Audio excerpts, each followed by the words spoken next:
महत्त्वाचे संकल्प त्यामधला पहिला आहे गद्य. गद्यामध्ये पाठ, उतार किंवा उतारा असते आणि दुसरा आहे पद्य. पद्यामध्ये कविता असते आणि कवितेतील विशिष्ट शब्द रचना आपण वापरतो त्याला गद्य किंवा छंद असे म्हणतात. आता लघु ह्रस्व म्हणतात या चिन्हाचा यूज या अक्षराने वापरतात आणि गुरु दीर्घ याचं चिन्ह वजा या अक्षराने चिन्हाने दाखवतो. कवितेतील कवितेची चरणा ज्या अक्षरावर थांबतो त्याला यती असे म्हणतात.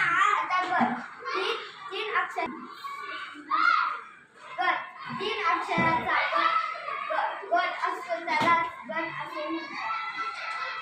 आता आहे अक्षर गण.